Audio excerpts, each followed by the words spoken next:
প্রিয় দর্শক মণ্ডলী, আপনারা দেখছেন আপনাদের প্রিয় চ্যানেল নিউট্রিকিউর। আজকের বিষয় ভিটামিন ডি।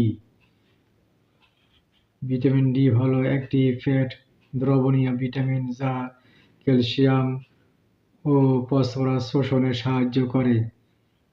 হাড় ও দাঁত এবং পেশির স্বাস্থ্য রক্ষায় অপরিহার্য এবং রোগ প্রতিরোধ ক্ষমতা ও সামগ্রিক সুস্থতার জন্য গুরুত্বপূর্ণ।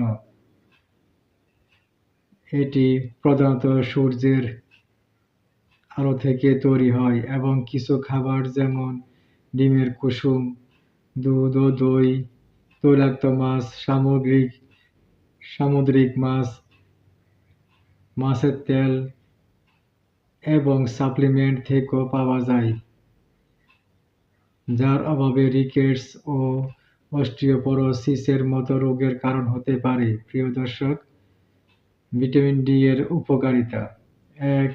হাড় ও দাঁতের স্বাস্থ্য। ক্যালসিয়াম শোষণে সাহায্য করে, হাড় মজবুত রাখে। শিশুদের রিকেটস, হাড় বেঁকে যাওয়া রোগ এবং প্রাপ্তবয়স্কদের অস্টিওমেলাসিয়া, হাড় নরম হওয়া রোগ প্রতিরোধ করে। রোগ প্রতিরোধ ক্ষমতা বাড়ায়, প্রদাহ কমায় এবং সংক্রমণ প্রতিরোধে সাহায্য করে। ৩. পেশির কার্যকারিতা।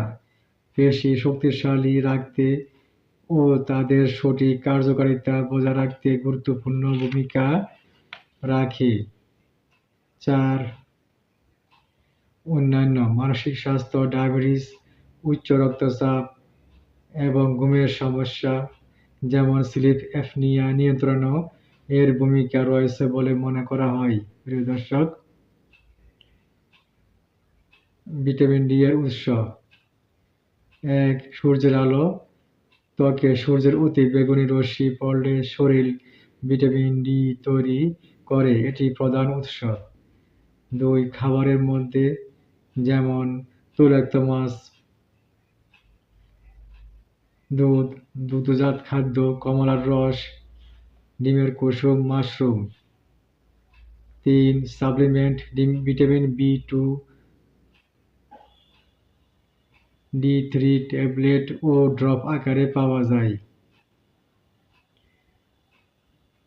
ঘাটতির লক্ষণ: হাড় ও পেশিতে ব্যথা, দুর্বলতা, ক্লান্তি, ঘন ঘন সংক্রমণ, চুল পড়া এবং শিশুদের রিকেটস, হাড় বেঁকে যাওয়া রোগ, বড়দের অস্টিওমেলাসিয়া রোগ,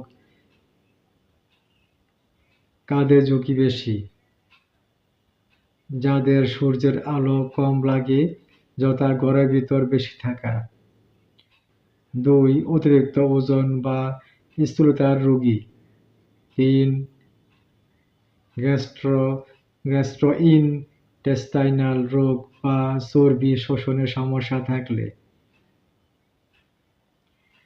৪. নিরামিষভোজী ও দুগ্ধজাত খাবার এড়িয়ে চললে ভিটামিন ডি3 এর ঘাটতি হতে পারে।